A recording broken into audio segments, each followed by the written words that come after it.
Welcome back, everybody. We got the Halloween patch notes here, and we're going to go through them extensively so we don't miss anything.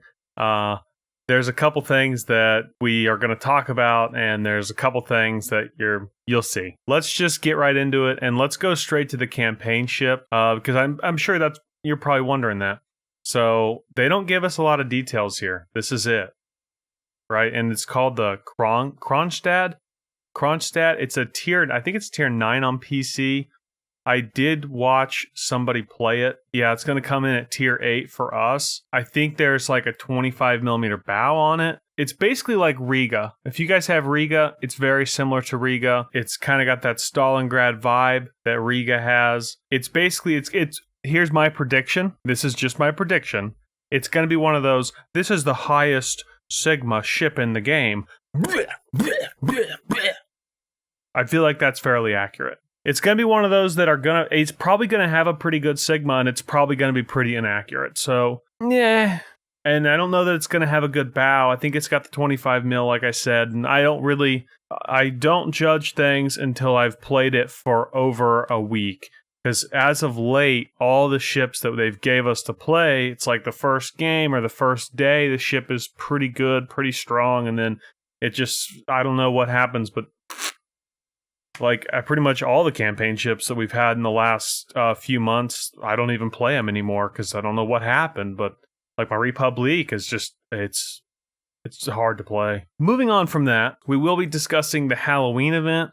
We'll look at the new German battleship, the tier 8. That'll be unlocked. There's a new legendary ship coming in. And then there's a lot of tweaks to carriers.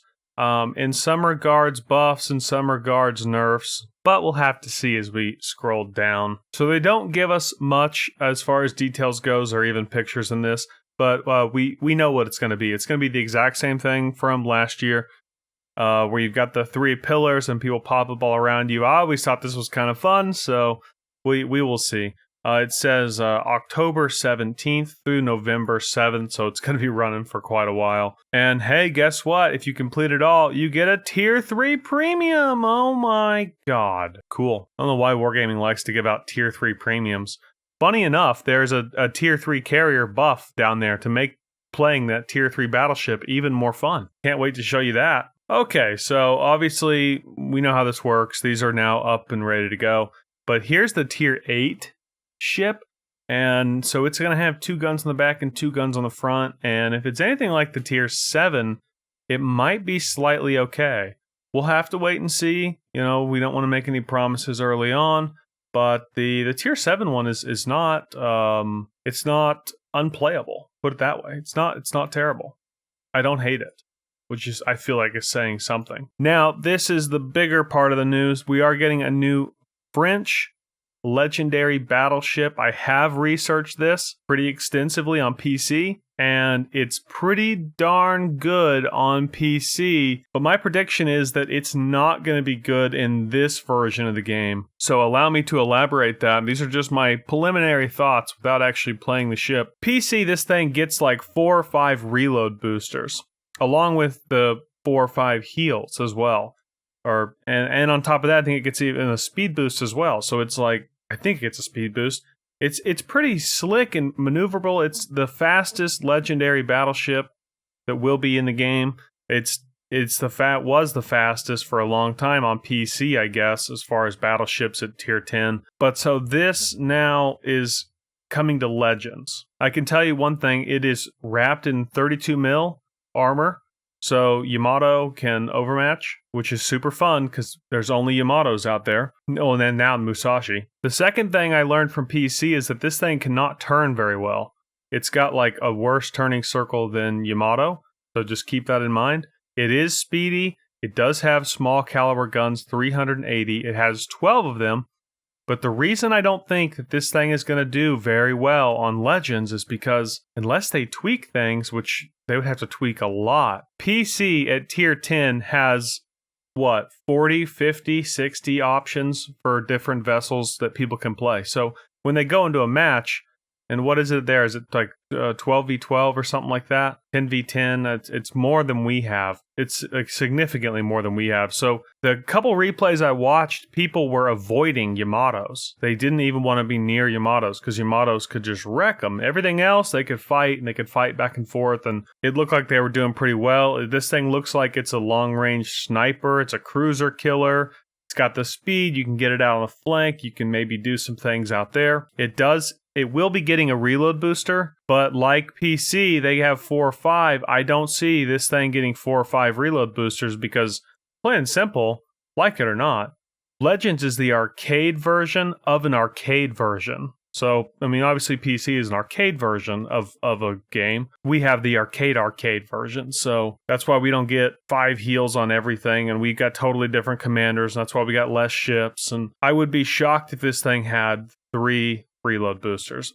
I would love them to surprise me. I think it's going to need it with 380s. And the simple fact is 380 doesn't overmatch very much at all. I don't even think 380, it doesn't overmatch like a Baltimore bow or a Des Moines bow.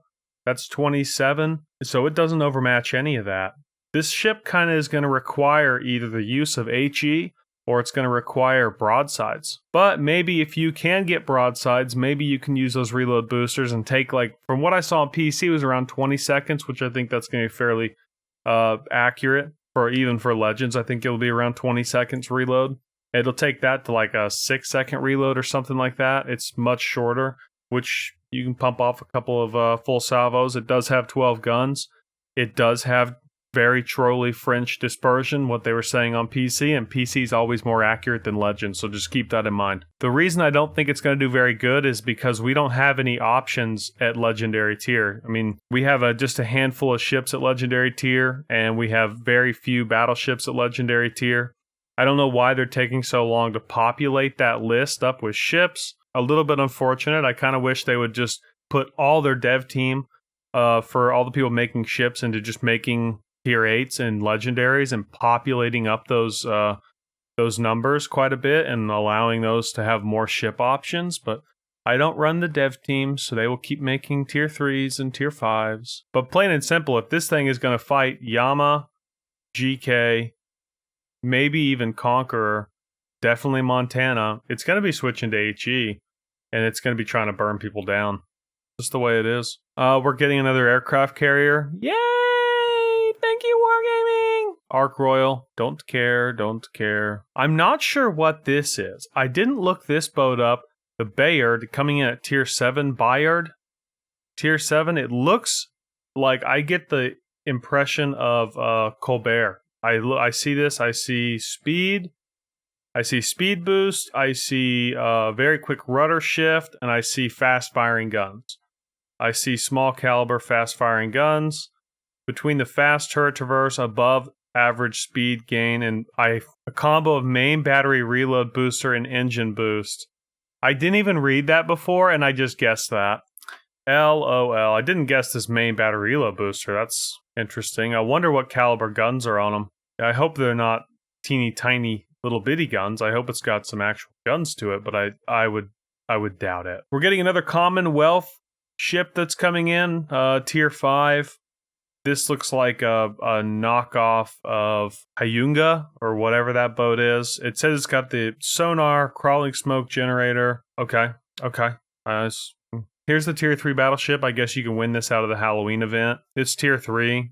I might play it once. Tier 3 is just not my thing. There's no AA at tier 3, and there's a ton of carriers. With that Commonwealth ship coming in, they're bringing in another commander, and I think this guy has to do with, your ship's detectability and main battery and guns inside smoke. He basically is just going to be the commander for that one boat. I mean, I'm sure you can use him on other stuff, but it sounds like that boat is designed to be a little more stealthy. So we'll see. Here comes the big one. You guys ready for the balance changes? Kevin, how'd you get in there? All right, so the Langley is, if you would call this a nerf, I don't know why Wargaming does this, surface detectability 10.6 to 10.7. If you can call that a nerf, go for it. Dive bomber HP goes up 100, torps go up at 90 in HP, so that's a buff. So tier 3 Langley gets a buff. I don't know why, because there's no AA at tier 3. The Ranger is getting nerfed on concealment, but it's getting buffed on its payload. You know, it's only a buff of 50. You know, here's a buff of 70, but it could be just enough to get that last torp off.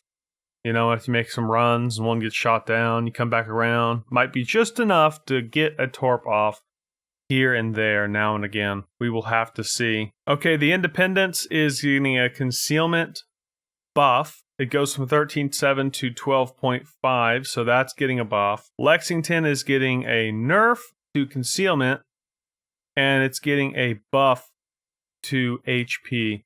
So it looks like dive bombers and torp bombers are getting a buff. Again, they're not big. The concealment's bigger of a nerf. Saipan, the only thing that changes, it's getting a nerf to concealment. Always thought looking at a gigantic building on its side floating should be probably seen across the map, but it's whatever. Midway is getting a buff, it looks like. Legendary Midway 16.1 to 15.2. Not even sure how they have data on that other than the handful of us that played them. Do people already have them? No way. Japan Carrier, again, this 0.1, if you call that a nerf, go ahead. That's getting buffed. That's the tier 3. The tier 5 is getting a nerf to range, but a buff to output. Zahoyu, same thing. Nerf to concealment, and then a buff here. That's actually a pretty substantial buff. Right, so 2300 to 2625. That's actually a pretty substantial buff. I'm not gonna lie. It's not. Again, I don't play tier 5, so it's really not going to affect me, and I don't think very many people even have that because it wasn't very good when they released it. But I'm sure some people have it. So yeah, that's a decent buff to dive bomber HP, or I mean dive bomber output. No, that's HP. Shikaku, Kaga. This actually might affect me a little bit more. So nerfed concealment. And then a buff in plain HP. Same thing here. Kaga gets a nerf, and with no buff to go along with it. It looks like the legendary tier carrier is getting tweaked as well. That's going to be getting a buff. So it kind of looks like almost all the way through this, they're all getting nerfed a little bit to concealment, so I don't have to read every single one, and they're all getting a little bit of a buff to plain HP. Not really sure the Implacable needed a plain buff, because you can never shoot them down anyways. Germany, looks like the exact same thing's going on with Germany there. Parseval, the best carrier in the game, in my opinion. That's getting the same thing, so nerf to concealment, and then buff to plain HP.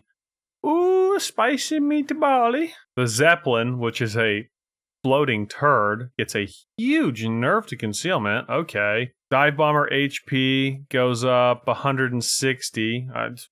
I just don't understand those values. Zeppelin is just terrible. Looks like Pobeda is getting a buff on concealment, which is that's probably rightly needed. And that's it. Now, as far as other ships go, Fiji gets a nerf, main battery reload.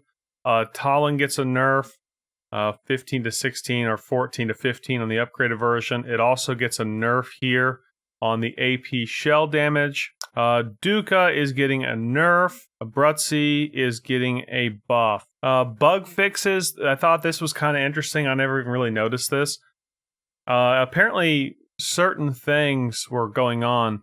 Some of the engine settings for ships were incorrect, hindering them more than intended with an active flooding. Ships typically get a 20% penalty on their max speed when there's an instance of flooding, but a good number of them were being penalized by 50%.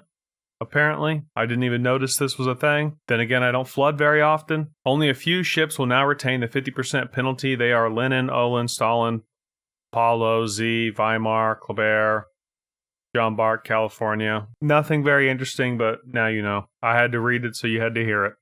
As far as console bugs being fixed, there's nothing really here that I've read through that I cared much about. This one would have made me rage had it happened to me. Rare cases, damage control party not extinguishing fire in combination with particular commander skills. Oh boy, I would have been pissed. Mobile bug fixes? Yeah, we don't care. They updated their logo. We don't care. Camera rework. I'm not even sure what the hell this is. I'll leave it up on the screen. You guys can try to read it. I don't know what they're talking about here. Artillery camera. What is artillery camera? Is that when you go down to the gun view? Is that what they call it, artillery? I don't know. So there you have it. This is everything that's coming. Personally, I'm not overexcited for the update.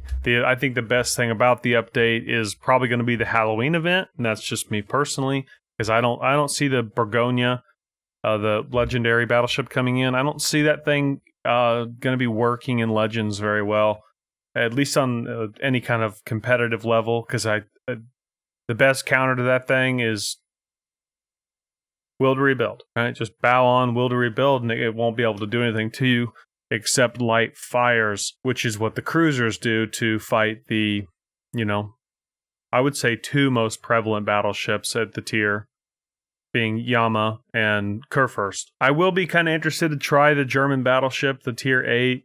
I will be interested to try the Kronstrad, I don't know how to say that. I'm not even going to attempt to say it anymore. The campaign ship, we're going to call it that. But yeah, we will just have to wait and see. I mean, obviously, update day, I'm going to play all those ships, and I'm going to find out, what's good and what's not good. And until then, stay frosty, ladies and gentlemen. I'll see you guys next time. Peace!